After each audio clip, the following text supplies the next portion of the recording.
Hey, I'm Kate. And I'm Camille, and we are the The Flashers! Flashers. I did it! We're getting there. Uh, We're getting there. we are. Oi, flashing away. Mm-hmm. Flashing up to this mid-season finale. Finally, we made it Yes. to each other. All right. Well, this is for those who don't know. Not sure why you started at episode like 8 or 9. Yeah, not sure why you started at episode 9, but you do you. This is a podcast about the CW's The Flash. And okay, so first, I know we had problems with Grant Gustin's name in the Yes. past, right? Yes. Have we been calling him Grant Gustin? Because I feel like I've been getting it wrong horribly all the time. Well, I know that we've called him Grant Gustavo or Gustav or Gustafson, sorry. But for some reason, in the credits, when his name rolled at the beginning, I was like, Grant Gustin, who's that? And I was like, oh, that's the star of the show. I clearly don't know these people. Yeah, I always forget their real name. I think because we just always call him Barry. And yeah, let's go. And like I remember somebody was like, oh, like isn't shoot, now I can't remember her fake name. Danielle Panabaker's character, Caitlin. She's like, yeah, Danielle Panabaker. I was like, what? Who's that? What are you talking about? What's going on? Don't you know that they really are Caitlin Snow and I don't know this Danielle person you're talking to, but Miss Caitlin Snow is a badass bitch. That's right. She's about to drop some truth bombs on you. Hope. All right. So yeah. Dream. Yeah.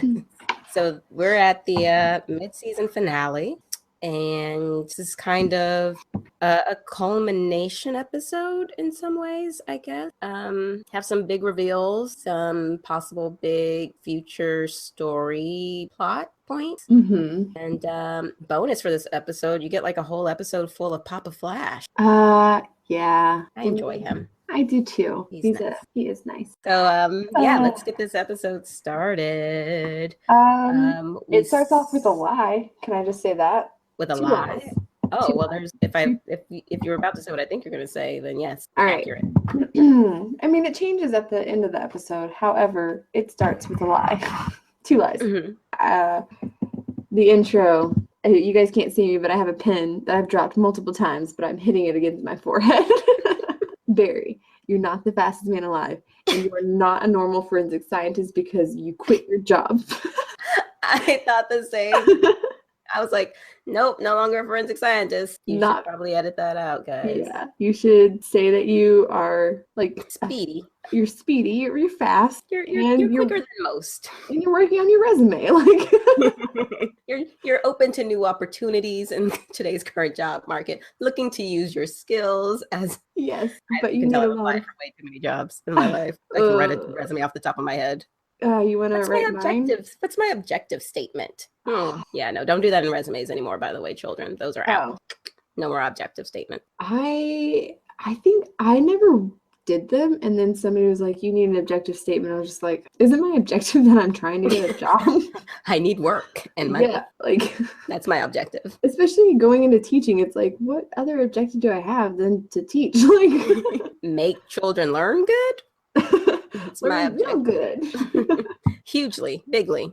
Yeah. Make them no longer dum-dums? Like no.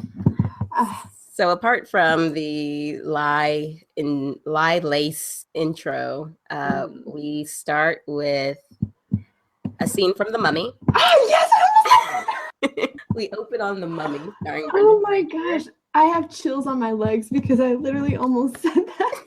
When we just rewatched it, I was like, it flashed to him like writing in his diary, and I was like, oh, well, here we are at The Mummy Returns. Like, what is happening? Is The Rock in this one? Whoa, sexiest man alive. Hey now. Yeah, he is. Wow. So what we're seeing is a flashback of... Oh, I just realized that there was a third lie. So we had our first 2 lies, which was that Barry's the fastest man alive and that he has a job.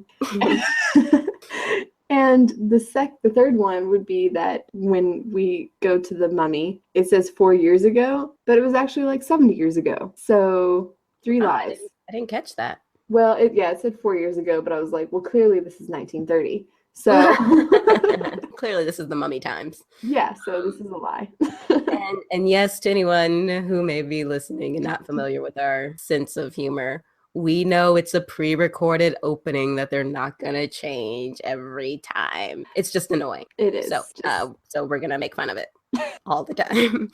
So we see Tom Felton's character Julian, who 4 years ago launched an expedition using money from his rich parents to find the stone that powers Savitar. And through kind of his journaling, while he's in a tent, inner monologue, while he's in a tent, we learn that something has been speaking to him, hinting at Savitar's ability to enter your mind and, like we've seen, kind of speak to people through, is that telekinesis at that point? Kind of I don't know, like Professor X, whatever Professor X does, he can do it too.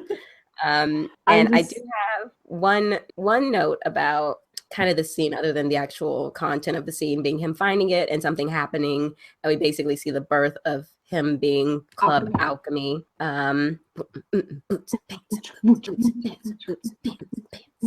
Do all archaeologists have to wear the hat? Is that a uniform? Is that standard protocol? Or is it just something that happened in Indiana Jones or maybe the original Mummy movies? I don't know. I don't watch a lot of movies involving archaeologists. Oh, well, is that like a thing? I don't know. My question was, is Julian a Tomb Raider? Was he a Tomb Raider before scientist? Like, I just feel like he's done a lot of things in his young life. Like, he was in the army, right? Like, isn't that why he was carrying around like a little gun and he almost killed that one kid? Yes, he was he was in the military. Yeah, he was in the military. I guess it wouldn't be the army if he was in Britain, but yeah, he was in the military. Queen's Armed Forces. Yes, I knew there was something army-like arms. Okay, armed forces. And then he was like a Tomb Raider, Indiana Jones, Brendan Fraser guy, and a forensic scientist, like on the side. Like, he's got to be a really good resume writer. Like, I need to get him for when I start job searching. He has had a lot of hats and masks that he wears. Clearly in his very short life. And that comes later, so never mind, we won't get into that. Anyway, we basically see the birth of Savitar in the opening, and then we cut to Christmas at Star Labs. Ooh, where H.R. Wells has overly decorated everything. I bet he would have helped me win first place at our apartment decorating competition. He would have. He was into it.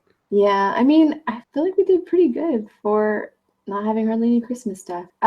Side note, I'm gonna research on where I can get some khaki safari / archaeologist outfits, because we need a breezy white shirt, right? Mm-hmm. Yes, naturally. Breezy white cotton, linen. Mm-hmm. A hat and a vest with lots of pockets, right? Yes, all the pockets. To hold all of our rocks that we find. So yeah, I'm gonna read. I'm assuming Amazon. Get on that, yeah. And we'll totally wear them when we do our live episode. our recorded episode. That would be awesome. Gonna have to budget that in. Yeah, we're gonna have to put it in our new budgets. Sorry, no date night. Gotta find the khakis. Babe, I'm sorry, the khaki excursion pants. Khaki vest, far more important. Yeah. So Christmas time, and then you see Iris wearing something tight as hell again. She is wearing a very tight outfit. More power to her for being comfortable to rock it. And can I just say, Barry once again being a bad boyfriend. Dude, take a day off, like, for the sake of your relationship. Just stop. And she's so understanding to a fault. Well, and I think now I understand why she's wearing such tight clothing, because she's just trying to get Barry's attention. She's like, my husband noticed. He goes, put some clothes on, Iris. And he's like, yeah, that was noticeably tight for sure. Yeah, your theory makes sense. I feel like the only thing she could do at this point is to start committing crimes to spend time with him. Turn to a life of crime, Iris, and you will get all of the very time, because Yeah. clearly that is his top priority. Well, if she's not a meta, who knows? But even then, I guess he does help with Does he do normal regular crime? It seems like it, because I think we had that conversation where we were like, why can't the police do Anything. normal police things like a robbery or Right. yeah. Yeah, because he was once again leaving her to go like take care of a random basic bank robbery, and we're like, dude, there's still a police force. Your stepdad is, or your adopted dad is one of them. How about you give him a call? Your girlfriend's dad / your adopted dad. He's a police officer. Did you know that? Let's not brush past your adopted father / your girlfriend's father. That's the same. Stop it. I'm just saying. Don't sip your tea. Don't sip your tea. I see you. That's none of my business. That's none of my business. All right, Kermit, calm down. So then we find out that basically, along with all of other Julian's things of tomb raiding, armying, and scientisting, and picking up bugs, because he mentioned that at one point, I guess that's when he was a child, that he was also writing papers. Dissertations to be exact, on ancient sacred stone. Great question. How does writing a dissertation, I don't know what doctorate he has, but how does that lead you to forensic science? Like, well, there's forensic archaeology. There's like, isn't there forensic archaeology? Isn't that a sub-study of forensics? Because I know there's forensic anthropology, whatever Bones does on the show, Bones. Right. Yeah, something like that. So I assume there has to be some sort of forensic anthropology, and so I would assume his thesis, but his thesis paper wouldn't fit in with really a forensics degree unless he like was solely forensic archaeology. But I feel like he was maybe in archaeology. Maybe they didn't really explain that very well. Like, why is he writing a dissertation on a stone, a mythical stone at that? Like, it's not even real. Right, and supposedly then helping with crimes at a police department. Maybe after, you know, his failed Indiana Jones days, he just went back for like his certificate in forensics, like, did a 2-year associate's program, got it over with, and started working. They were like, well, you have a master's and a certificate, we'll give you the job. I mean, that's basically what I did. So. Oh, well, yeah. And he's a big rule follower, so I feel like, you know, his being such very a strict stickler, he'll rise to the top. And clearly he's a go-getter with his being in the army, and also I just need to leading know expedition. Yeah, whatever. So yeah, and I guess when do you sleep, sir? And also becoming alchemy. Maybe that's what Savitar maybe helped him. He was like, okay, bro, I'll help you with your paper. I'll help you get through the army or the arms force. I'll help you get through whatever else, because I'm the god of speed. But you got to be my microphone. We got a deal, like the ultimate Adderall in college, like is Savitar. It's Savitar, yes. So that's how it is while in Star Labs that we also see Cisco start to have visions of Dante in a very creepily manner. Visions of Dante dancing in a special Christmas episode. Yeah, of ghosts. It actually is the Christmas episode, technically. Yeah, and Dante is a ghost of Christmas past and whiskey bottle. Yeah. So, since you mentioned the dissertation of Mr. Julian, we're now Albert Desmond. What a stupid name. Desmond is a little sexy. Oh, Devery wanted a name if we had a boy Desmond, and I said no. Yeah. Well, you can have a boy. Yeah, but he has 3 first names, basically. True. But I think that's still not. Julian Desmond. Julian Desmond? Maybe it does. Whenever you say it, it does. There's Edmund Dante. That doesn't in literature. We digress. Yes, anyway. So since they find his dissertation, Barry thinks it's a great idea to go and randomly ask this guy who's already suspicious of you about a dissertation you found on him, just by happenstance, crazy random happenstance. I just happened to be looking for dissertations on Savitar and came across yours, so could you tell me more? Which also, how much more can he tell you that's not in the dissertation? Isn't that a fairly thorough paper research? Or maybe it was just like him being like, let me investigate, like trying to pick up some sort of Joeism and like be a cop. Because if you notice at the beginning of the scene, he wasn't chewing on anything. Did you notice this? And then like halfway through, like whenever he started getting like more like, I'm gonna squint more and like try to be more gruff, like he was like chewing gum all of a sudden. Like, Oh, I didn't notice that. That's weird. Yeah. And I was like, I feel like it's like the boyish version of like the toothpick or something, like when somebody's trying to be hard and they're like kind of chewing on something. But I was like, you have bubble gum in your mouth? Like, I can't really tell. Like you're just like, let me put in my big chew and my bazooka. It was like, I was like, what? That's weird. I didn't notice that. So he was looking for the Philosopher's Stone. Oh my God, so annoying. So annoying. Like, really, can Tom Felton not escape Harry Potter land? And I love Harry Potter. I do.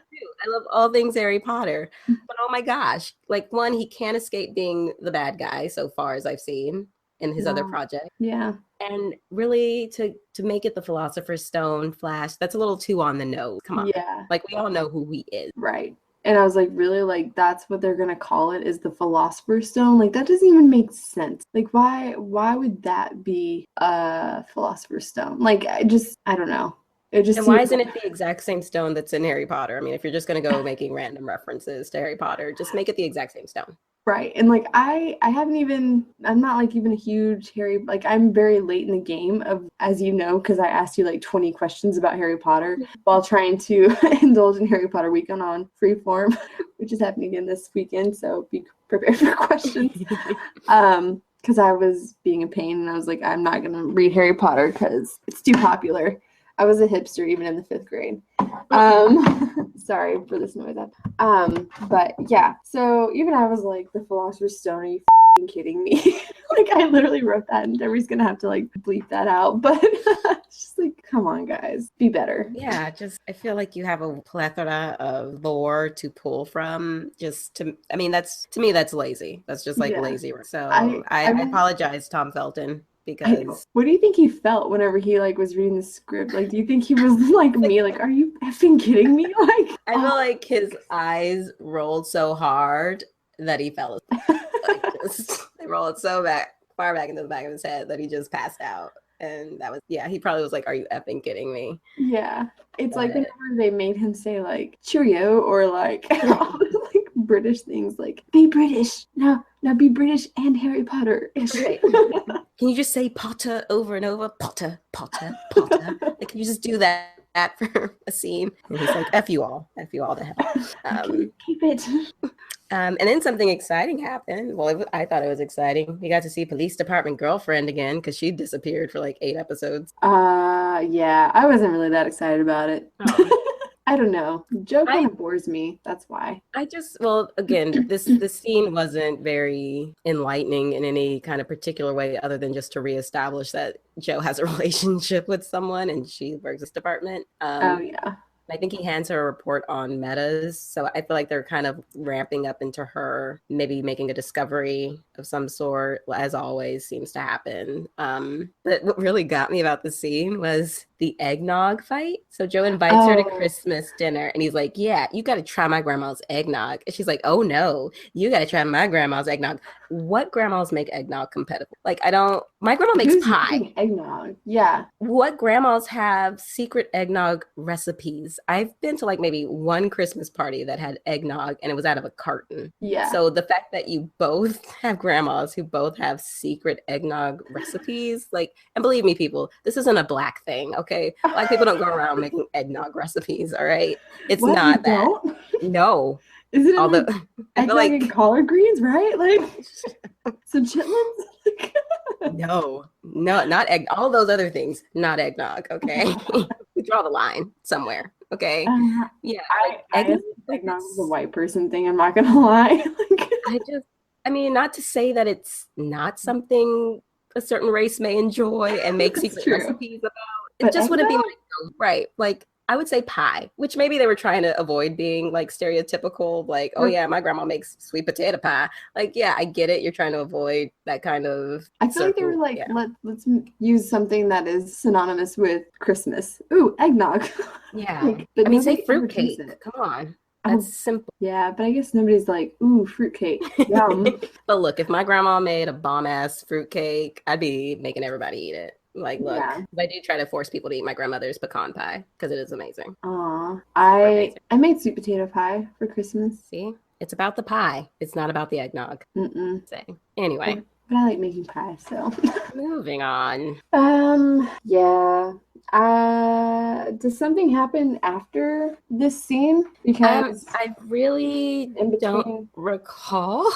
and I literally just watched this like 4 hours ago. So Well, because my next note is about the Joker or the jokester, prankster, trickster, whatever he's called. Trickster. The trickster. yeah, Mark mine was Hamill. about Papa Allen. Yeah, so basically the same scene has popped up. We have Barry traveling to ask Papa Flash for advice. Does that sound right? Yeah, but we see the trickster first. You do see the trickster first, which is Mark Hamill, which, by the way, rest in peace, Carrie Fisher, since we are talking about Mark Hamill, Star Wars connection there. And unfortunately, it's currently being reported now that her mother, Debbie Reynolds, has passed away as well. Mm-hmm. So that's coming in on most of the major Hollywood sites, Variety, TMZ, all of that. So very sad. Debbie Reynolds, a queen, a movie and TV queen in her own right.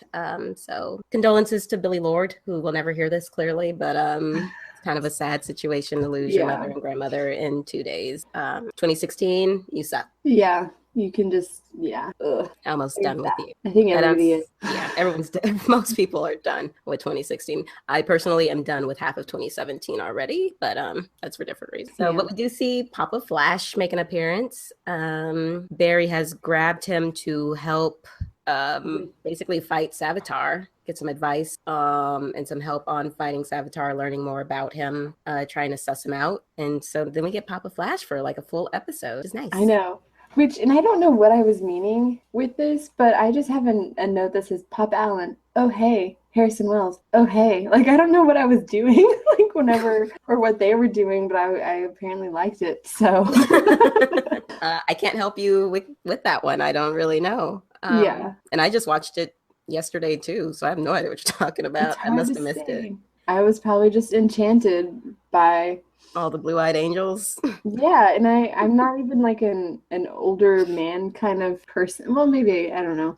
But those two older gents, they get me. They don't get me. I mean, but I get them. But they get me. They could get you. We could get each other, but yeah. I'm married and they could be married. I don't even know, but whatever. Moving on. Moving on, since my husband produces this. Surprise! I love you. That sounded really convincing. I know. So one thing that did stand out between so they're talking about Savitar, and I'm sure we have the same thought. Apparently Savitar is a multiverse being that Papa Flash knows a lot about, which he says he learned from the Speed Force. I'm wondering where the Speed Force library is, where everybody goes to learn everything, because it seems like everyone just knows, except for Barry, of course. Like everyone else who's a speedster has all of this infinite knowledge. And I get it, Barry is still kind of new. But if there's a Speed Force library, he can just check out some books and some literature. I feel like he should do that. And also Papa Flash was like, yeah, Savitar here is because, you're good enough to be his rival. You're threatening him. Yeah, you're threatening. He's threatened by your power. I was like, okay. Is he though? Like, I feel like at this point, Savitar should have realized that Barry isn't a match at all. Like, or just like, I don't know, like maybe he's a match. Maybe that was like Papa Smurfs. It's funny you said that because I kept thinking that when I was writing Papa Flash. Yeah. I call him Papa Allen, even though it's not Papa Allen. I think, I call him Papa Garrick Allen. That's what I wrote at one point. Papa Flash. Complicated, yeah. I know. I don't know why. This is probably why I'd never know what's going on, because I'm writing long ass notes like that. But yeah, I feel like he was just being nice. Like, really, he's just threatened because Barry's just going to keep messing up timelines and messing up Savitar's plans. So he's like, well, he's threatened by you. But really what he means is like, you're going to screw something up. And so you're going to do something. So, yeah, there's Savitar is apparently known to everyone in the universe, multiverse, and now we get to see who probably Savitar should be stealing his powers from. Oh, that would be Wally. Yeah. Because we go to a training scene. Not a montage. It would have been cool if it was a training montage, but it was just a scene where HR is seeing Wally. A training montage. Cool. Well, even though this wasn't training, I was imagining like Footloose whenever he was punch dancing at his rage. That would have been better, a dance training montage. I feel like that should always be the so yeah, we see the HR is training Wally, and Wally is faster than Barry was at that point in Barry's training. So again, with that intro, guys, you might just want to change that, because Wally is clearly faster than Barry. Just gonna keep throwing that out there until people start to appreciate Wally, right? I need it to happen. No, are people not appreciating him? Well, no. I mean, the fact that he has to sneak off with HR to train is ridiculous. I thought you meant like people out and commenting real life, not just... well, I just feel like there's a general lack of respect. I don't really go on comment boards or any type of boards for the show, so I don't really know what's happening. A stupid outfit. That's a really dumb costume. Yeah. It can't be red. So I guess I don't mind the color. It's just that he has like a hole cut out for his head. Like what? Well, in the female Flash in Justice League 2.0, is it? Danica Williams is a female Flash. She's African American. Cosplay goals. And she has kind of that same face cutout cowl. So I get that more for a woman than I do for a man with a very short haircut. I do feel like there's an incredible, in the group at least, this total lack of regard for Wally.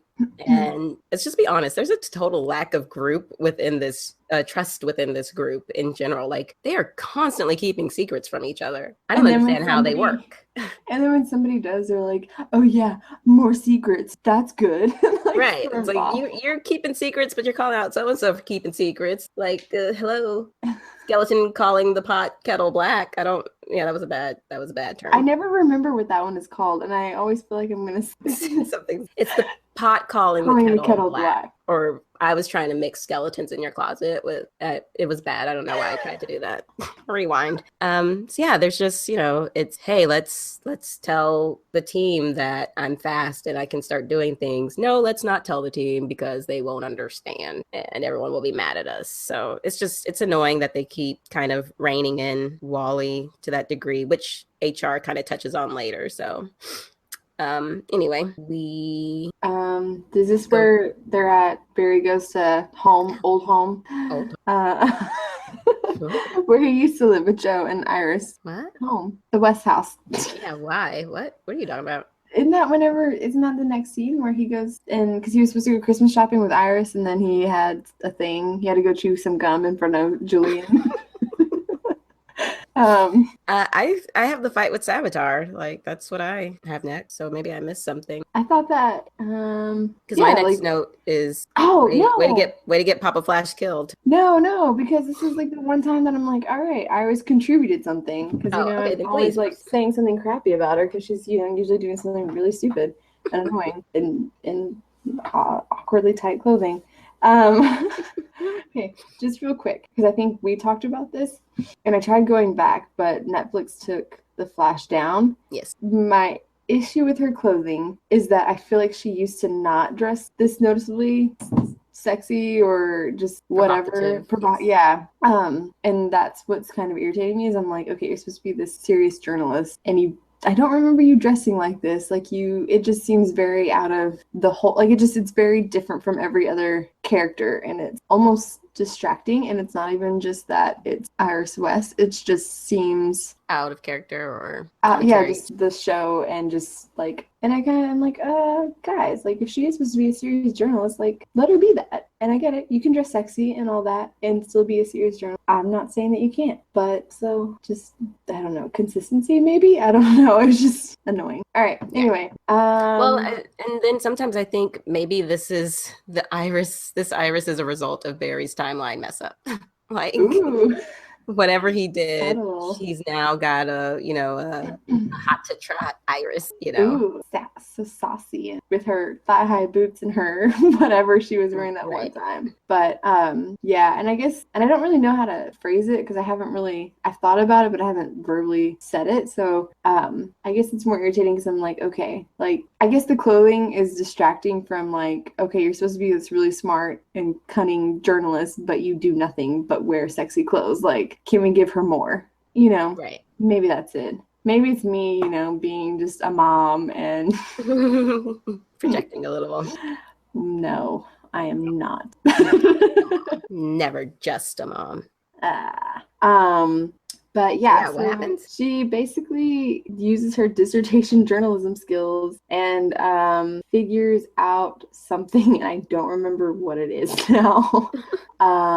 Basically, she links alchemy to Julian in some way, and I don't remember how, because I think for a while I thought that it was that she found the paper, the dissertation that he wrote, but that's not it. So I don't remember what she did, but she did do something, and I was like, way to contribute. I just don't remember what it was. I like how you're trying to compliment her, but you totally can't even remember what it is she's done to afford a compliment. Like, because she's wearing her tight ass clothes, and I can't like so pay attention. I will say she has a gorgeous body. I mean, because you can see it all. So I mean, she's a beautiful girl for sure. I sound like I feel like my grandpa. Like, she's a beautiful girl. Like, here's $25 to buy the rest of that dress. That's what my grandpa would say. That's amazing. Shout out to our grandfathers. Yay. Rest in peace, grandpas. Yes. So what I went to next, I guess I completely skipped over this fact-finding mission that Iris went on, and I was all about. Might as well have. I was all about. They go to confront Savitar in order to get the stone. That's what Iris found out, was that, the stone is probably the key to yes, I think controlling Savitar. Oh, that's what she figured out. She figured out that on his little mission that 4 people died. The scientist died. And under mysterious circumstances. Right. And so that he was connected to the stone and all that. That he found this. That he more than likely found the stone, the Philosopher's Stone. Yes. Oh God. I can't with that. Just like stopped me in my track. So we get to, they've now figured that tracking the stone is the best option. They do that. They find Club Alchemy trying to resurrect all the Flashpoint metas into the current timeline, and a fight ensues, which almost got Papa Flash killed, which I just did not appreciate. Barry dragging Papa into this kind of battle. And it really would have really upset me had he died at that moment. Oh yeah, I said that if Papa Garrick Allen dies again-ish, I will cry. Right. I every time they say Dr. Alchemy, I'm like, no, his name's Club Alchemy. And then I'm like, oh wait, no, that's our name for him. Well, I just write in my notes Club Alchemy so that I don't get confused at all. It's just what he is now. He's Club Alchemy. Exactly. But whenever I hear them say it, I'm like, guys, you guys are reading the script wrong. Like, what is it? Clearly, you're screwing up your line. That was a little scary that he was possibly going to die, because my heart can't take it. Mm-hmm. But also the graphics in that scene. There's a budget. Yeah, well, clearly, because there were no extras in this episode, which I don't think is a coincidence. I think that they took the money for their 20 extras for the hospital, the same 20 hospital extras, and put it toward video game graphics. Stop it. I mean, I almost kind of, whenever I first watched it, I was like, I think I kind of like this in some ways, just because it's so bad it's good. Yeah, like it's just that kitschy comic book cheesy cheapness in a sense. Like, I don't know, like not cheapness, because comic books are not cheap. No, they are not. Unfortunately. But I don't know. It was just so goofy the second time I watched it. And I feel like once again I need to kind of tag this. I can't think of the word I really want to say. We don't hate the show. Oh, yeah.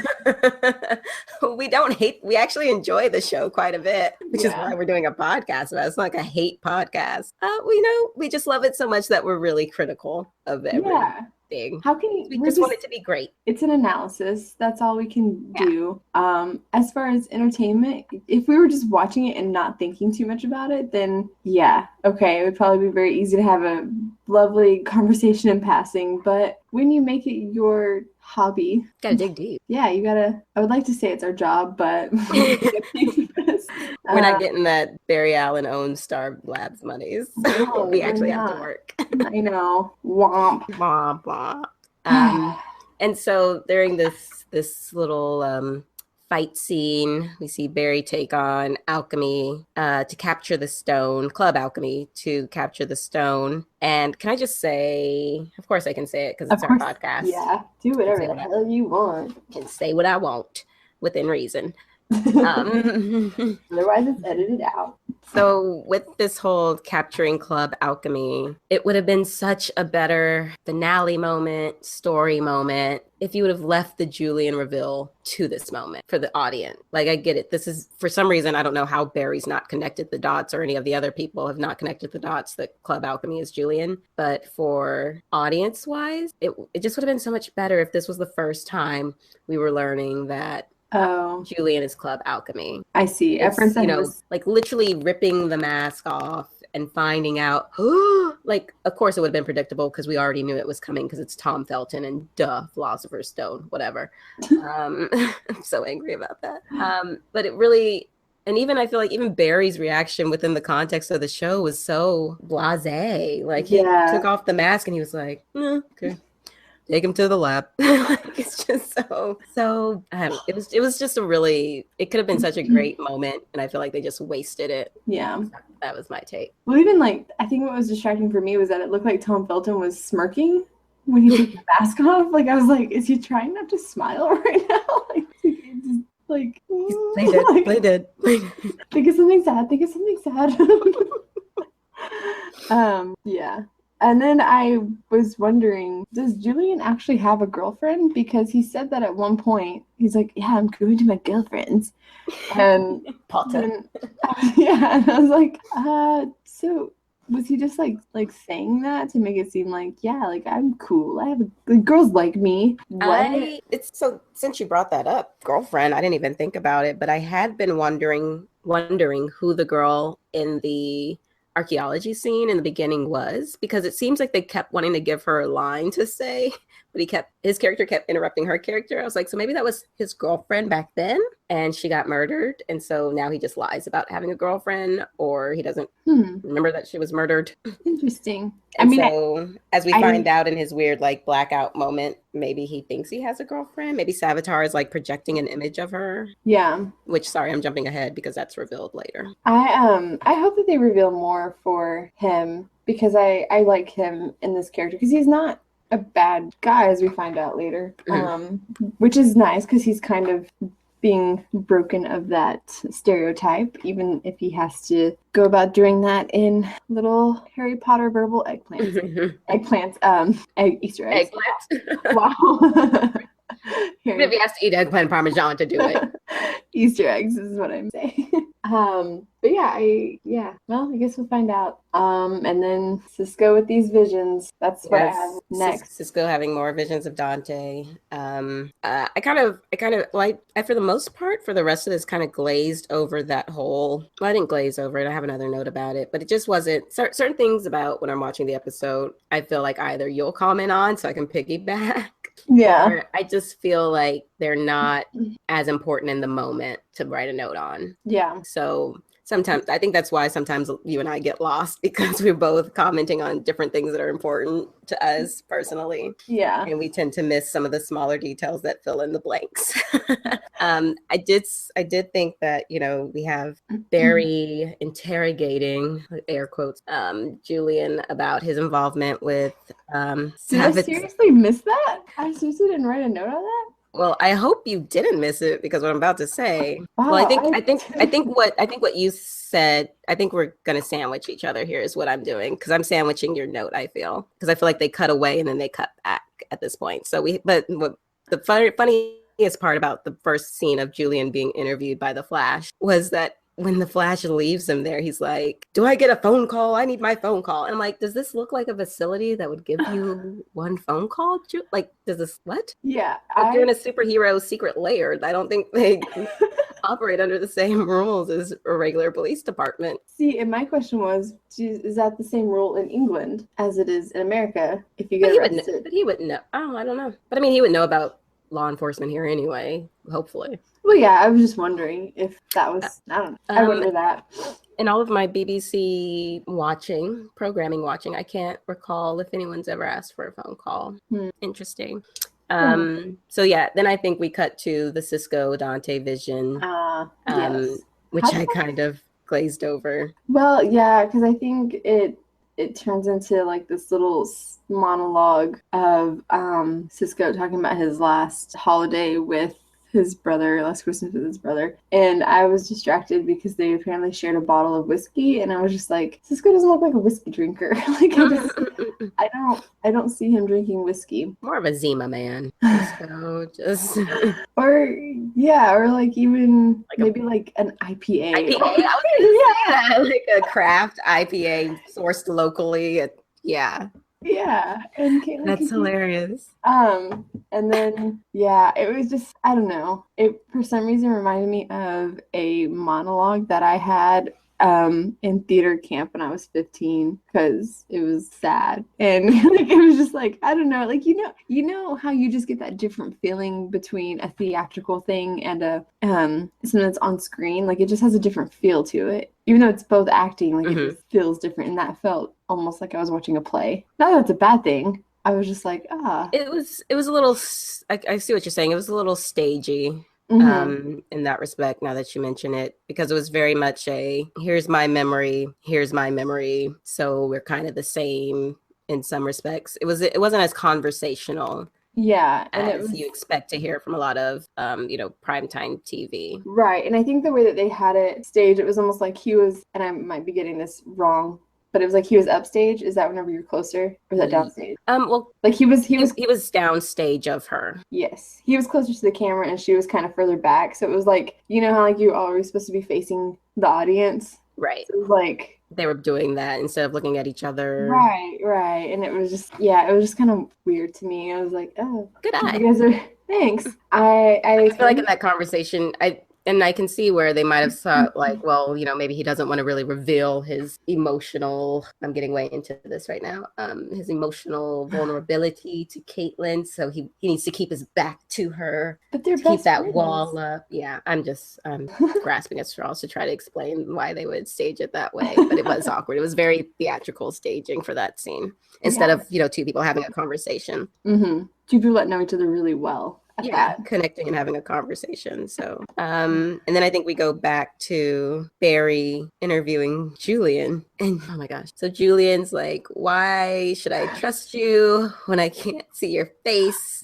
Yes. And dear God, Barry, take out a billboard at this point, okay? Just stop, run some commercials, let everyone know, have Iris run an ad in the paper, front page, above the fold, please. And let everyone know you're the Flash, because at this point, you're horrible at keeping this secret. And it's so annoying. What was the cherry on top of that was him being like, I wanted to tell you. And I was like, of course you wanted to tell him. You want to tell everybody, man. You're really bad at keeping secrets, Barry. We all know this. He hates you. Like, why would you want to tell him? Just be like, yeah, like I'm the Flash. Like, otherwise, like, what is the point of telling him? I wanted to tell you. Like, he said it in a way like he was saying that to like the love of his life. Right. Like, I wanted to tell. Like, okay, don't leave me, baby. He hates you. Like, he even re-emphasizes how he doesn't like you daily. Yeah, and you wanted. He already knows about Caitlin. Now he knows about you. Like, you're just exposing. Oh yeah. Ugh. And I guess out of everybody, I understand maybe telling him because that's his only link to this god of speed. But every other person, like all the randos he's told up to now. Yeah. But wouldn't the one person you don't want to tell your secret identity to? I mean, I guess we learn later that it doesn't matter because Savitar is all knowing for some reason. Yeah. But it's like, just why would you reveal to what may potentially be a link to your greatest enemy who you are personally, so what they can target your family and friends? Like, that's dumb. That's why do you think Batman lives alone in a cave? Like, he knows that anyone he gets involved with is in risk of being murdered. So Murdered. Did you say that on purpose like that? I did. I like saying it like that. It reminds me of Clue, the movie Clue, Yeah, Tim Curry. Tim Curry's like mid. Yeah. I used to So I love always watching say that it. movie. I like saying it that way. Oh, now I want to watch that. Okay. Yeah, that's true. That's a good point. But I guess it's like, well, what have I got to lose at this point? My mom's dead, my dad's dead. Well, I guess we find out what he has to lose later. Ooh. Silly. Yeah. Is this when Savitar is unleashed? Yeah, Cisco opens the box because he's tricked by fake Dante. And is it Barry that just want to glaze out? Yeah, so I mean, directly before this, after Barry reveals to Julian that he's Barry, Julian kind of spills the story of how he even got involved with Savitar, which also a weird character choice for him to suddenly be. And he's done it once before where, like, in the first of the episode, he's like, I'm not telling you anything, Potter, and I hate you, and blah, blah, blah, blah. And then he's spilling the story about his childhood and being ridiculed for being weird by his parents and not wanting to go into the family business, blah, blah, blah. And now we have him again where he's like, I'm not telling you anything. Oh, let me tell you the entire story about how my sister died and I found Savitar and mine's so screwed up. Which I guess is now an established character trait for him instead of a bad writing flaw. But it seems weird for someone who so puts on the airs of, being mean and spiteful to suddenly, at the drop of a hat, just reveal all these personal details. But point being, we learned that Savitar does have the power to conjure memories and images that are manipulative to get people to bring him into being, and they do act as total conduit. So yeah, Savitar is released by Cisco under the guise of Dante. Savitar basically Professor X's him into believing that Dante can be revived, reborn, just by releasing the Philosopher's Stone, which I guess is the point of the Philosopher's Stone originally, is to create life or give everlasting life or bring life back. But again, is it? We could have skipped that whole reference because, I mean, anyone now is going to... So I guess, well... I say Philosopher's Stone is probably not as much. If you were in the UK, the book was called Harry Potter and the Philosopher's Stone. If you were in America, it was the Sorcerer's Stone. It's essentially the same thing. So I feel like most Harry Potter fans know that it was originally called the Philosopher's Stone. If you didn't, now you do. And you're a bad fan. Even I knew that. Yeah, you go. So you're definitely a bad fan.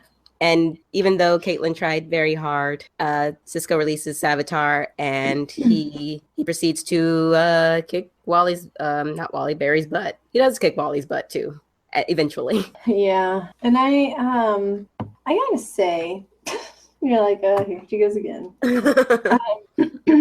So Barry is just like getting thrown around like a rag doll, and Iris is just standing there like she could give I wrote literally that she could not give a any less of a because I mean she's just standing there that's a pickle and I get it that's his job in a sense, but I freak out when Devery has to drive in heavy rain to work. You know what I mean? I'm just if you love someone, I get it. You can't be a complete freak show all the time. But if Devery was getting thrown around by this god of speed, I wouldn't just be like, ooh. Just standing calmly. I would probably be just a complete psycho and hey, I was about to say something that would really be bad for the podcast. But hey, just know that I want to say a lot of cussing insults. Got it. Beep beep beep beep beep beep.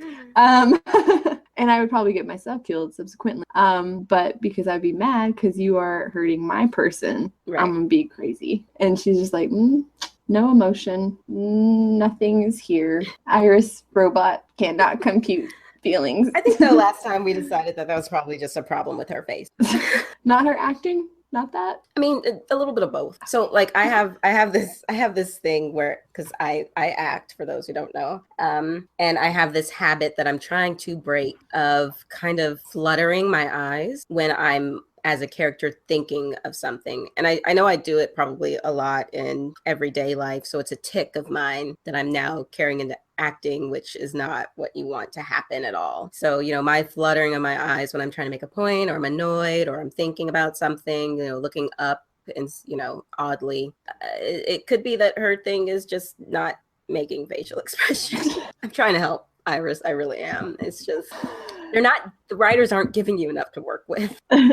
So I'm trying to make it make sense. And her tight clothing is cutting the circulation off from her face. She can't move the muscles in her face. It's like so tight. It's like clothing Botox. It's so tight. I should start doing that. Just wrap myself up in some of my pre-baby clothes and yes. But yeah, I just was like really no emotion at all. like no sense of worry or concern for your boyfriend / brother. I mean, but let's get real. He flakes on her a lot, so she could just be over it. Like one way or either way, he could die, he could not. I'm pretty much in the same boat either way. Yeah. So and then Wally goes to try to save the day and also gets beat, but understandably so. It is a god of speed, and he, although faster and better than Barry, is still new. And I just wrote down, thank God HR gets it. Like, if you keep telling Wally he can't do these things, if you keep pushing him away as far as his powers are concerned, he's gonna end up on the dark side. I'm just saying. Yeah. And I'm so glad someone actually said that to everyone's face. And he was so, good job, HR. He was so matter of fact about it and absolutely correct in every way about it. He was like, he's gonna find a way to do it. So it might as well be the way that we can control to some degree, and that that we know is being beneficial. Right, which is why I love him and why he has always been more useful than other members of the team. Say it. Oh, I won't stoop to that level because I was just there. So, which this is something that I thought about earlier whenever I was rewatching this. It makes sense that Wally would want all of this, and because he was like, oh, that was awesome. Like after he got his ass kicked by Avatar, it's like, oh, well, yeah, like he used to street race. Like he's an adrenaline junkie kind of a guy. True. Like he likes that kind of thing. So he probably does have a little less of, I guess, a filter on his fear. I don't know if that's really the right way of saying that. Which could be a bad thing, to be completely fearless. Obviously if you're completely fearless after you run through and save everybody, you're just going to stand there thinking nothing bad's going to happen to you. And then you get knocked up, knocked out. Freudian slips there. Oops. Maybe. Perhaps. Yeah, but just a little tidbit that I thought of is like, well, duh, like, of course he's wanting all of this. He used to race for pink slips or whatever you do to race for pink. Yeah. Grease lightning. Grease 2. No. You didn't like Grease 2? No, I love Grease 2. Oh, thank God. I was really worried for a second. I'm sorry, Michelle Pfeiffer singing Cool Rider is only the best thing in the world. Oh with my jazz God. Hands. Yes. On top she's of on the ladder. And then she, at the end, is, like trying that weird jivey. And he's just watching her. Oh my God. As one does. Oh my God, please come to Tennessee and we can just watch these and annoy the hell out of Debris. Actually, we can just take Lennox and go somewhere. Done and done. Okay. Moving on. Yes. Oh, thrilling.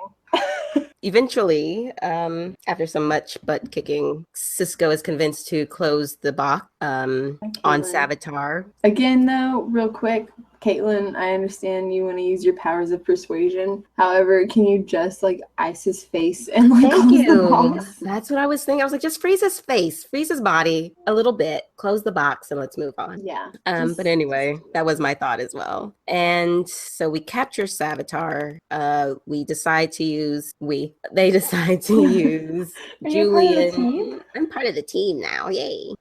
Good. You're the new Iris. Can I get a thing? I would like you if it was you because you could move your face. Sometimes that's not a good thing when it comes to me. No control over when it looks certain ways. Camille, can you stop improving? He's not the fastest man alive. He's not the fastest. Okay, I'm just saying. Can we just say that? Can we just get that out in the air, and then I can do my scene? They use Julian as a conduit to channel. Look at you. I can't even think of words right now, and you're like, ooh, SAT word of the day. SAT for life. No, never again. They to speak to Savitar directly, and basically, we learn that future Barry has somehow captured Savitar, screws up all timelines everywhere, naturally. Yes. And my question was, so I feel like this is somehow where my original thought was, is this where the recording comes in? Oh, from the alien one? From the alien episode. But then kind of getting into the episode, we find out he doesn't go that far into the future before certain events happen. So it's a weird timeline at this point, because it was supposed to be older Barry on the recording. We don't know what that really means by older. I mean, technically any Barry after that point is older. Yeah. But but we learned that Barry has pissed off Savitar in the future, so he's come back to the past somehow, and he's just hating on everybody. He's like reading everyone, almost Caitlin Snow style. Yeah, but not as savage. It's more factual, and just like, but nobody really knows what's going on, so it's just like, okay, like. Yeah, he's telling them about their future selves, which is basically one of you will betray all the others, one of you will die. HR, you're not even real HR. Whatever, dude. Go back to Earth 19. And he's drinking coffee the whole time, and I love it. Like, me? What? I have to say, his little freak out after the whole Savitar was so cute. I know. Oh, wow, that was scary. I'm going to have a mint tea, a coffee, and a lay down. I was just like, that is I love tea. Coffee and a lay down. That was really funny. But yeah, I thought this like Barry's. All right, so we have Barry's face that seems to be really trying to act a lot this season. And then you have Iris's that just has gone dead. Like, because Barry's just like, when Savitar's like, I want everything you took from me. And Barry's just like looking at him like, what did I take you? I probably shouldn't say that. Like, what the hell? Sorry, what the hell did I take from you? Like, he's just like super confused. Like, what are you like? I don't talking about? Like, the Savitar's just freaking out. He's just like, okay, like, what? I felt like his face didn't match what maybe he was trying to convey, because he just looked like he was getting really tired of Savitar's BS, which maybe that is what he was trying to convey. Yeah, because he suddenly unplugs him, basically. Yeah. What did you think about the whole, all right, count backwards from 10, then it was like 10, and then he was asleep, and then it was like, oh, we don't know, like the brainwaves, and it was like, ah! That definitely leads to or lends to the suggestion that Julian is level 7 susceptible. He's just like super susceptible to any type of gnosis or mind control, or it was super easy. I don't think if you think you mean it means that he is a little bit more evil. Oh, I thought that's where you were going with that. So well, no, I didn't. When I first watched, I was like, okay, this is awkward. Because it's just like, but then whenever I watched it again, I was like, oh, so does that mean that Savitar is just kind of always lurking in him to be that close, to be able to come in that quick? And I would think, but I guess if he was in the box, then yeah, of course, like he's going to be there that quickly, because he's just like right over there. So.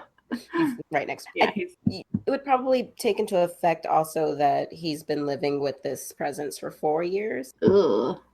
That would make dating really hard, so I don't think he has a girlfriend. I want to say that when we were discussing the possibility of Julian being the bad guy early on in the podcast, that I hinted towards the fact that he was being controlled without his knowledge. Did I? I think we were both on the same page with that. Like, I think I had said that I didn't think he knew he was alchemy, and I think maybe you probably jumped in. Or that, I think my thing was that maybe he was being manipulated somehow. So like there was a reason why he was working for him. Basically, our minds came together and we formed the the truth. actual story. Yeah. Yeah. Good on us. Yay. Woohoo! Winning. So it's like you hinted towards earlier, I think, in this conversation. It's nice to know that Julian isn't a complete bad guy. He has been controlled this whole time, at least part of his personality, because I feel like he still kind of hates Barry on a real personal level, in general, for just being Barry-like. So that was neat. But we find out, the future sucks for everyone. Well, mostly for Barry, because they concoct the plan to get rid of the stone. I'm not going to call it that anymore. Stone that they are going to throw it into the Speed Force, so it kind of just gets lost, which I don't know why they thought, when they were saying that idea, I was like, that doesn't sound like a great idea, though. Like, maybe you should keep your eye on it, lock it in one of the vaults with all the, I feel like this is buried in cement, maybe, and keep it in a vault. Like, this doesn't seem like the best option. So the fact that they do go about throwing it into the Time Force, and immediately it seems to somehow not have worked, because Barry gets thrown into the future, a very near future. Like, I think he says later, just months from now. Yeah. I don't understand why they feel like they have to come up with a solution like right away. Why can't we brainstorm for a little bit? Like, sleep on it, some ideas. Yeah, like, I mean, maybe whiteboard it, storyboard it out.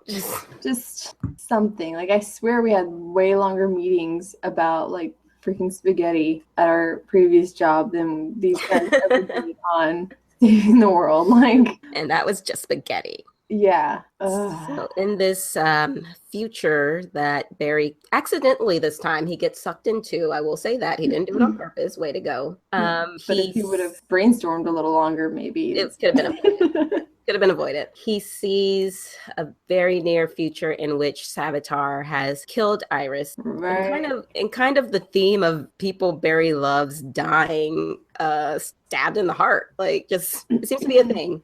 You would think someone would get their head chopped off at some point, or just like, but no, everyone gets stabbed or their heart ripped out or vibrated, whatever. Right. And you see future Barry trying to stop this, and 6 months from now, still not being fast enough. Right. And we've talked about this before, where I don't understand why Barry is always pleading. Because, okay, one, we already know he's not the fastest man alive, but he wants to say that he's the fastest man alive. Or maybe he should clarify and say, like, he's the fastest man on this earth, or I'm the fastest man in Central City, or like whatever. Because he's having to plead with all of these other speedsters for the lives of his loved ones. Yeah, and I'm like, if you were really fast, maybe you could actually use your powers and save them, instead of just begging like a little whiny beggar man. I mean, I've obviously never had to beg for that kind of thing, which is, and I just want to say, you're also not a metahuman. Yeah, like I don't have powers in which I could maybe actually do something besides convince an evil being to maybe not kill someone that is really not a big deal to them. But yeah, and I just want to say that I know that I am not Iris West's biggest fan. Yeah, but I wasn't crying or anything. I just was like, oh boy. Oh, it was upsetting. Yeah, I was just like, oh, this is happening. Because I feel like she had tears in her eyes, right? Like right before she was she did actually express emotions. Yeah, and I think maybe that was a little different, in a good way. And just, yeah, so once she was dead and in his arms, like once the emotion was released a little bit, I still was like, I still don't think they have chemistry. I just like, I don't see it. Like, I can recognize that this is a tragic event and that you two are supposed to be in love, but you two don't have any chemistry. So heartless. I am not. I just don't think they have chemistry as actors. Not that makes them bad actors. I just don't think they have any chemistry for this Lois Lane Superman-esque, Right. Fair enough. Yeah. My immediate thought was Terry Hatcher and your love, Dean Cain. Ex-love, Dean Cain. But I was like, well, who can really top that? So that made me, I don't know, I got angry about that again yesterday in the shower. Oh, I'm sorry. How disappointing he's been to me. But anyway, moving on before I get sad. Angry sad, not sad. He's dead to me. Much like Iris is to future Barry. See what I did there? Good one. I liked it. So Papa Flash pulls Barry out of the future, and basically explains it to him that, you know what, it's the future. It can happen or it can't. You can't actively fight it. Well, yeah, because you might cause it. Yeah, Barry was like, well, I can go back. And he was just like, no. Like, we've done this before, remember? Do you not remember what happened when you saved your mom? This happened. This flashpoint. So, Barry just feels like he can actively stop what's coming, and Papa Flash is like, no, well, in trying to stop it, you could be causing it. You could be all of these ripple effects through time, which you've already learned, Barry, have major impact. So basically just live your life, dude. Try to mellow out, have fun for the next 3 to 6 months and see what happens. Like, just one day at a time. It's like dating advice, but for your potential murder of your girlfriend. Just take it slow. Do what you can while you can. Take her out. When he was like, we just won't go to that area, we won't go to that park, I was like, what were you guys, like, what do you think was happening, Barry? Like, you were just like going on a walk at night in your Flash outfit, and she was actually wearing something respectable, and then Savitar's like a murderer, like, or a mugger, like that's not what this is, Barry. Like clearly he has snatched her and you've gone after them. This isn't just you two suddenly. Yeah, I see what you're saying. Like, he's not a mugger. He's not asking for, her wallet. Like, he's playing the long game. This dude inhabited a guy's body for 4 years. He is gonna wait you out. And plan. He's been around for a long time. He's got nothing but time, sir. And apparently the freaking swords in his hands. I don't even know what they're doing with this guy, because... Well, we do get a glimpse at one point where he was at one point human. Right. Which I wish that they would... Silver Surfer. I don't know why. I guess we'll find out more maybe about... I would hope that they would reveal more about who he was before, but that's just kind of my need for storytelling to take place. Right. I just need them to explain why he looks like he's a transformer, because that makes no sense to me, and it's killing me. Maybe you got to if he's like an ancient being, that doesn't make any sense. Like, I was going to say, well, maybe he got to pick his form and he wanted to be a robot. But if he's supposed to be like this ancient being, why he wouldn't even know what robots were, right? Yeah, and I think what I made the mistake of doing was looking up Savitar and knowing that he was a man and that he was a pilot. That's not ancient. Yeah, and I like that whole thing they did before where they're explaining Savitar. I was just like, I don't know if I understand everything they're saying, and I think I was having my own bias take over where I was like, this isn't what I understand. And I get it, like, Savitar is probably a really great character to take from the comics and make your own, because there isn't a lot from him. I think I've said this before, where he's really only in like 12 episodes of a comic. And so, but yeah, he was a test fighter pilot guy. I don't know. And, okay, I remember you saying that. Yeah, and he crashed into some area and realized that he could, like, I guess, learn how to be fast. I don't know how you learn that, but he did. So yeah, and that's just really bothering me because I have that knowledge in the back of my head. So I'm like, why do you look like Megatron? Or for you, Ultron. Right, Ultron, Megatron. Either way, it's not right. It is not right. But Barry basically was just like, I'm not gonna let Iris die, and it was just like, well, of course you won't, Barry. Sure, Barry. Because we know that your entire reasoning for anything is Iris West. Yes. So get a new gig, dude. Come on. Yeah. Like, man, I kind of want them to break up. That would be an interesting. No, because then it would just be him like lamenting the breakup all over. Yeah. I don't know. Just keep them together or kill her, whatever. Whatever you're gonna do. Whatever you're gonna do, just don't like break them up and have them, I don't know. I would do that whole moonlighting dance type of thing. It's gross. Moonlighting like Sybil Shepherd and Bruce Willis? Like, yeah, duh. Oh, okay. I was like, what other moonlighting would I be referring to, Kate? Really? Just be proud that I knew what you were talking about. I just really want to see like a lazy, gross, sloppy Barry. I think that's really like, I don't want to, like, he has like reverse Flash tendencies, not like the reverse Flash, but like he just starts like moving like a sloth because he's just so sad and like everything's slow because Iris dumped him. That's not gonna happen. But yeah. Basically they decide to have Christmas spirit.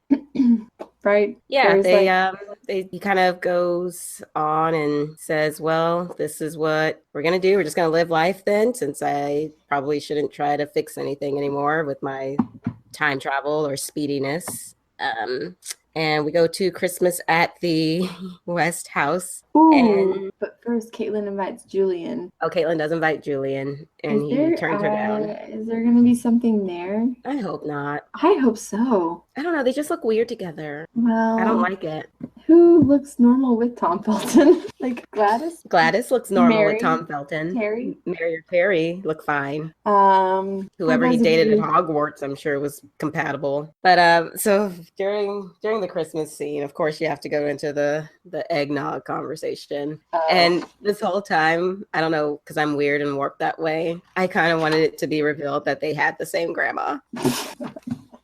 Well, that wouldn't really be too different. Barry and Iris basically have the same dad. So I just like it seemed like it would be funny. And if they were like, wait, I call my grandma that. What? This recipe is the same. Oh my God. And then she awkwardly leaves. I think that they only borderline promote incest on this show. I want to go full on. Yeah, like kissing. only like a little bit. Like yeah, just adopted sibling, no cousin kissing. Got it. And if you make the characters two different races, it helps to define the lines. Like it's like, oh well, clearly they're not biological, so it's okay. Right. You're all raised together and have this father. But hey. And then we see that for some reason they decide to give Wally a gift, and while the lady cop is there, and it's his costume for Kid Flash. Yeah. I was like, y'all couldn't wait like 2 hours for her to go home before you gave him the super secret gift. They're like, ooh, she's in the other room. She won't come back for a while. Let's give Wally his gift. Like she's on the phone. That could take anywhere from like a minute to like 30 seconds. Like there's no set time frame for a phone call. Yeah. HR was adorable. He was adorable drunk. Joe's hot girlfriend. I saw you kissing your hot girlfriend. Okay, so they're just doing Christmas at their house. Why is everybody so dressed up? Is that something that people really do in real life? Like, I feel like yes. Like I feel like just because you and I are bummed and we don't get dressed up. And I say this only because, well, not only because, one, because in every TV and movie and special known to man, everyone's dressed up for Christmas most occasions, even if it's just with your family. And when we were visiting my family for our Christmas, my boyfriend put on like really fancy shoes. And I was like, those really aren't necessary. Like one, it was kind of warm and hot. And I was like, you're going to be uncomfortable. And he was like, should I wear these shoes? And I was like, yeah, no, probably not. Like, we're just not that big of a deal. Sorry. Yeah. I feel like some people and some families definitely do dress nice. And not like I go in like, my workout clothes or in my painting clothes, but, I'm not going to church either. So yeah, we were at home. So I think we were in workout clothes and because totally acceptable. It's your house. Do what you want. Exactly. But yeah, so I know where you're getting with your clothing argument. So just go ahead and say it. All right. Yeah, Iris. I mean, I will say, Caitlin had a tight dress on too, but it just seemed more elegant than Iris's. I think that's the other thing is that Iris's clothes are looking really hella cheap. You know crushed velvet, like that velour crushed velvet look is never really a classic. Yeah, and I asked Devery because I was just like, because he made the comment of her first dress, and I was like, what do you think of this dress? And he was like, I don't know, it's a dress, and I was just like, that's not what I mean. But yeah, I think that's the other thing that's getting irritating about her clothing is that they just are starting to look cheap, like she's been shopping at Forever 21 or something, which again, I have clothes from Forever 21, but it's a certain like little area, like people that they're trying to supply. And I'm like, Iris, you are a professional journalist. Stop shopping in the teen girls section. That is all. It's annoying. Yeah. I think the fact that we all have noticed it lends to the point that there's been some sort of change in wardrobe for her, right? Not for the better. Yeah. So random note, there were carolers at their door. and you see four people, all what appears to be of the female persuasion, and yet in their caroling, there's like this deep baritone male voice coming through. And I I was didn't like, notice that. it was like two women and two children. One of them might have been a boy. I don't remember really. But then there was like this deep man voice singing, and I was like, but there's not a man standing there. Oh, I was too distracted by caroling in this brain. That sucks. When And somehow now Caitlin can control the weather. Well, yeah, I Or was make it wondering, snow. We'll can make know when it's raining out. which I was wondering if that was just outside their house or if that was. Well, no, because it's snowing then at big reveal, the Westbury, the Allen West apartment. It's snowing there too. So like how does she control all the weather for the city? Yeah. Again, Ooh. Hyper use of her powers with barely any Practice. But before we get to that part, Julian showing up in his Christmas attire, his Christmas suit, he was very fancy, made my heart melt into a tiny little puddle of joy. I think I even like teared up a little because I was just like, oh, he's so like chipper and like adorable with his probably overly stereotypical British garb, but because I guess it was raining, so that explains why he had an umbrella. So I was just like, why does he have a cane? I was like, oh, it is an umbrella. Oh, it's an umbrella. But yeah, and like his little flower and like, oh, happy Christmas, everyone. I was like, oh, happy Christmas to you. Oh, yeah, that made me super happy that he showed up and, didn't invite his supposed girlfriend, but whatever. Because she lives in Canada. But we all know what that means. Exactly. It's not real? It's fake. Yeah. If your girlfriend lives in Canada, it's fake. No. That's the rule. Those are the rules. I didn't make them. I just abide by them. That's just how it is. So yeah, we get to what I'm going to say it is like the most romantic Christmas gift I've ever seen presented on television. Oh, home? Well, just, yeah, he's, we have Barry which was kind of weird for, Barry and Iris to be exchanging gift, and he's like, yeah, let's get out of here so you can open your gift. And I was like, oh, where's this going? And then you go to him basically surprising her with their new apartment together, which that Star Labs leftover money is in the billions, clearly, because that place was boss looking. Yeah, and I was like, maybe that's what was so romantic to me, is that the apartment was freaking fabulous. Okay, right? Because Deborah could do that, but I'd be like, you got like, I really wish you would have consulted me on this because this is not. I don't like these ceilings. This wall color is all wrong. That kitchen is yeah. Yeah, I was just like, you don't have a job. Like, I think in most places you have to have a proof of income. Like, maybe you have, and this is where, like, I get too caught up in the realistic parts of everything, is I'm like, this is not, no, like, you have to have pay stubs. Maybe use your previous ones. I don't know. I was like, I'm sure as hell you can't sign for someone else on a lease. True. That also got me. I was like, wait, what? How do you just put another adult on a lease without having them? Maybe she'll go later. Maybe he just like said, guess what? It's a surprise. I'll have her come and sign it later. And, maybe he paid for it in cash. He does get his job back, but not before clearly going and purchasing an apartment. Right. But again, that's Star Labs money. Did he buy the apartment, or is he just, because it's a lease? Well, yeah, I guess he's leasing it, but still, you got to have some scratch for an apartment like that. Right. Unless Central City has really cheap cost of living. Who knows? It's a coastal town. Maybe the fishing market is booming. So, home prices are super low. Rents are super low everywhere. It's true. Yeah, so Iris clearly likes it, and I believe that you get this, you can infer that they're going to do it on the hardwood floors because of Iris's removal of the jacket and her scandalous red crushed velvet low back super tight dress. Which, not necessarily hating on the dress, I was just like, why don't you wear that for like New Year's, like going out and having fun with your friends? I don't know. It is a New Year's type of dress, I'll say that. Like, and I think that's probably my thing is I'm like, I wouldn't really wear that around my dad. Like, you know what I mean? Like, there's just certain things that I'm like, maybe not.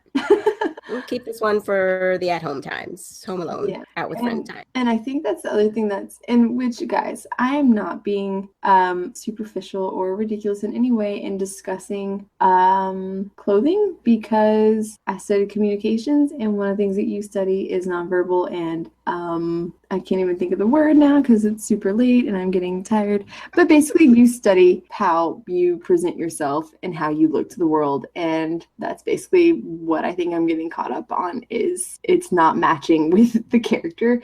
And it is it's so different from Barry. Like, he's still in his like nerdy, like everybody's dressed nice and he still has his like chucks and a sweater vest cardigan thing on. Like, he still looks like Barry and nerdy and simple, and she's just like, oh hey, what's up, it's me, Jessica Rabbit. No, just kidding, I'm playing Iris West. Okay, well, I'll do both. I'm like, this is just so different from each other that it's like, oh, the hot girl gets the nerdy guy, like, ooh, like, it's just like, this is not accurate. Sorry, it's getting late, I'm getting weird.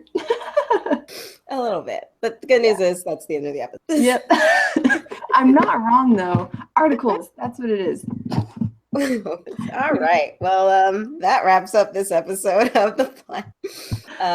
We end on Barry and Iris. Are you just gonna being in love in the face of certain doom, which is kind of sweet and romantic. I guess it's kind of like if you're dating someone who's dying of cancer. You just kind of you go on. You live as much life as you can in the time you have to do it. So I was not expecting that analogy right there, but okay. I mean, clearly not the same. It's a fictional TV show, and it's a weird speed god coming to kill his girlfriend. But the premise, the theory, is is common theory. See, I just feel bad because you said that, and then in my head I was like, oh man, he's getting tied down to Elise with Iris, and she may or may not be able to cover her part of the rent in months.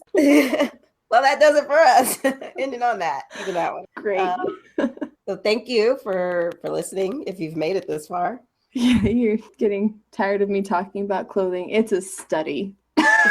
Write your dissertation on it, Jeez. I will.